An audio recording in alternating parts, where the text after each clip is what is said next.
Hai, Assalamualaikum warahmatullahi wabarakatuh. Bismillahirrahmanirrahim. Hari ini kita jumpa lagi.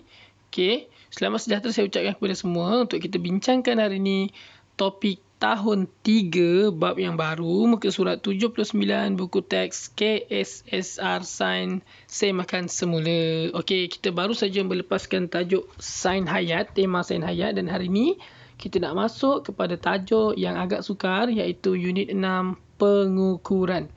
Okey, saya kena slow sikit sebab saya nak awak betul-betul faham tentang apa yang kita nak belajar berkenaan dengan unit ini. Okey. Pada cuti sekolah yang lalu, Langgi dan kakaknya membantu ayah mereka di sangkar ternakan ikan hiasan. Tengok Langgi ni dengan dia bantu ayah dia. Okey, dekat tempat ayah dia ni kerja dekat tempat ikan hiasan. Dia tanya, "Ayah, mengapakah sangkar ini mempunyai saiz yang pelbagai?" "Oh, sangkar yang besar ni boleh mengisi lebih banyak lah ikan. Kan? Besar lebih banyak lah. Kalau kecil sikit lah." Kan? "Oh, patutlah bilangan ikan dalam sangkar yang kecil ini tidak banyak." Dah tentulah kan? Okay. Inilah contoh ikan-ikan. Ikan-ikan hiasan. Nampak? Macam ni lah cara dia membelanya. Okay. Dekat tepi sungai macam ni. Tepi sungai lah selalunya. Bagaimanakah saiz sangkar diukur? Kenapa macam mana ayah Langgi ni dia boleh ukur saiz kecil, ukur saiz besar kan? Okey. Jadi kita masuk kepada topik yang pertama iaitu luas. Okey. Pernah tengok bola tak? Pernah pergi stadium? Kan ramai orang kat stadium kan? Dia kata, "Wah, besarnya padang bola ni. Nak dibandingkan dengan padang bola di sekolah saya, ayah." Yelah kan. Kalau padang bola dekat sekolah takkanlah nak besar-besar kan. Nanti kan bangunan nak letak mana. Okay. Ini adalah stadium bola sepak Malaysia. Okay. Besarnya sesuatu kawasan atau permukaan dipanggil luas. Okay. Apakah luas? Besarnya sesuatu kawasan atau permukaan. Okay. Saya ulang sekali lagi. Luas adalah besarnya sesuatu kawasan atau permukaan. Okay, jadi ianya dipanggil luas lah. Maksudnya kalau jarak antara dua titik panjang. Kalau besarnya sesuatu permukaan atau kawasan dipanggil luas lah. Okay, maksudnya dia macam satu lapisan je lah. Macam satu permukaan sajalah. Luas diukur menggunakan alat pengukur dan dinyatakan dengan unit yang sesuai. Unit tu apa? Yang kat belakang dia. Okay, contoh 7 cm persegi. Cm persegi tu belakang dia tu nama dia unit. Kita apa? Nanti kita masuk dalam. Cuba perhatikan. Okay, luas diukur menggunakan alat pengukur dan dinyatakan dengan unit yang sesuai. Cuba perhatikan objek di bawah dan unitnya. Nampak yang pertama buku. Okay. Buku boleh dinyatakan dalam unit sentimeter persegi. Sentimeter persegi. Okay, kalau luas, kita belakang ni kita sebut persegi. Okay, sebab dia segi. Segi 4 kan? Macam ni kan? Okay. Jadi ditulis cm2 kecil. Kalau nak tulis sentimeter persegi, cm2 kecil. Ada 2 kecil kat atas m tu lah. Seterusnya, kalau besar sikit daripada buku macam ni, macam tika contohnya ataupun kapet, luas tika boleh dinyatakan dalam unit meter persegi ataupun ditulis m2. Meter persegi. Sebab dia besar sikit, nama dia meter persegi. M2. Okey. Yang ketiga, luas negeri Sabah. Besar kan luas negeri kan. Okay, dekat dalam peta pun boleh nampak Sabah tu. Macam muka anjing pun ada kan kat Sabah tu kan. Peta dia. Okay. Jadi dia menarik lah. Cantik Sabah ni. Dia punya laut pun bersih kan. Okay. Luas negeri Sabah boleh dinyatakan dalam unit kilometer persegi.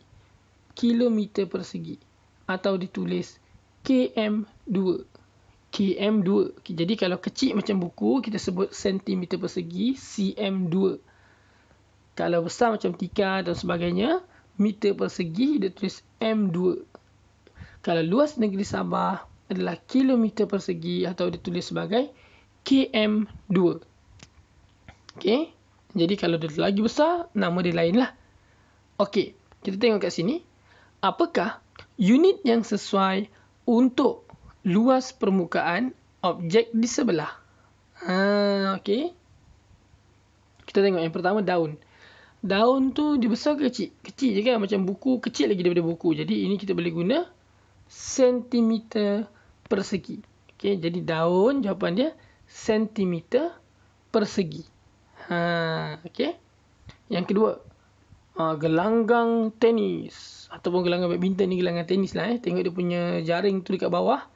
Kalau badminton jaring dekat atas kan.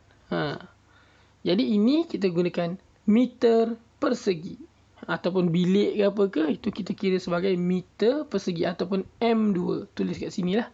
Okey. Dan yang ketiga, tasik yang besar, tasik biru. Biasanya tasik biru ni dekat tempat orang pecahkan batu atau kuari sebagainya lah. Biasanya tempat ni terhalang. Tasik biru ni dia besar. Jadi kita boleh cerita sebagai, kita boleh namakan dia punya objek punya unit. Silap. Kita boleh namakan dia punya unit sebagai kilometer persegi. Saya ulang, kilometer persegi. Macam dekat Sabah ni tadi. Ni. Okey, jawapan untuk nombor 3. Okey. Jadi hari ni awak belajar tentang sentimeter persegi, meter persegi dan kilometer persegi. KM2.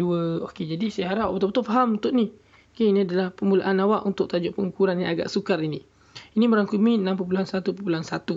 Okey, jom kita tengok muka surat pada buku aktiviti halaman 53. Okey. Halaman 53. Okey, ini Unit 6 pengukuran. Unit ukuran luas. Okey. 1. Cari 3 perkataan tersembunyi bagi melengkapkan unit ukuran luas di sebelah. Okey, apa persegi tadi kita dah belajar kan? Ada 3, iaitu kilometer, buku tadi, meter persegi. Lepas tu sentimeter persegi. Lepas tu yang macam besar sikit macam tika tadi, meter persegi. Dan kalau besar lagi macam peta tu, kilometer persegi. Okey, kita kena cari perkataan tu kat bawah. Yang pertama, sentimeter, sentimeter, sentimeter persegi. Tulis kat sini, sentimeter persegi. Persegi dah ada, tulis sentimeter sajalah. Ni, warnakan sentimeter ni. Okey. Yang kedua, apa? Meter kan? Mana meter? Ni. Meter. M-E-T-E-R ke bawah ni M-E-T-E-R ni, yang ni. Okey, meter. Warnakan meter tu, boleh tulis kat sini, meter persegi. Okey, seterusnya. Ketiga, kilometer. Ni, bawah sekali. Okey. K-I-L-O-M-E-T-E-R.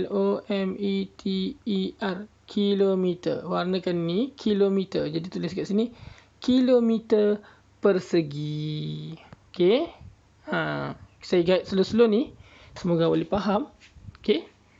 Kemudian di bawah ni, tuliskan unit ukuran luas yang dikenal pasti dalam bentuk simbol. Okey, jadi kat sini sebenarnya dia nak dalam bentuk simbol. Tapi kalau saya yang jadi cikgu sekolah awak, saya akan suruh awak tulis dulu dan awak buat bentuk simbol koma. Awak tulis kat sini. Yang pertama, sentimeter persegi. Lepas tu dalam kurungan awak tulis cm2 kecil. cm2 kecil. Macam dalam ni tadi. Ingat tak dalam buku teks tadi? Macam ni awak tulis gini. Sentimeter persegi, cm kecil. Dalam kurungan awak kurung dia, tulis cm2. cm2 kecil. Awak kurungkan dia. Okey, begitu juga dengan yang lain. Iaitu yang kedua. Awak tulis meter persegi, dalam kurungan awak tulis M2. Okay, M2. M2 kecil lah. 2 kecil tu. Dan yang ketiga, kat sini, awak tulis kilometer tadi. Kilometer persegi. Dalam kurungan awak boleh tulis kat situ KM2 kecil. Okay, saya lagi suka awak tulis sekali tulisan dia supaya awak boleh nampak dengan lebih mudah lah. Okay, kalau awak tulis, nak tulis macam ni pun boleh. CM2, M2, CM2 kecil, M2 kecil, KM2 kecil pun boleh. Tapi saya lagi suka tulis ayat tu dan tulis dalam kurungan dia sekali. Okey, itulah untuk muka surat 53. Okey, kita kembali kepada buku teks. Saya rasa untuk hari ini saya nak ajar sampai situ dulu. Sebab ini pun dah agak berat untuk awak. Jadi pada kelas akan datang, jangan lupa untuk nantikan video saya. Video seterusnya kita akan masuk kepada mengukur luas permukaan sekata, dan mungkin juga kita akan masuk kalau sempat tidak sekata juga. Okey. Jadi kalau nak tahu apa itu mengukur luas permukaan, okey, nantikan video terbaru daripada saya. Okey, kita jumpa lagi pada video akan datang. Assalamualaikum dan selamat sejahtera.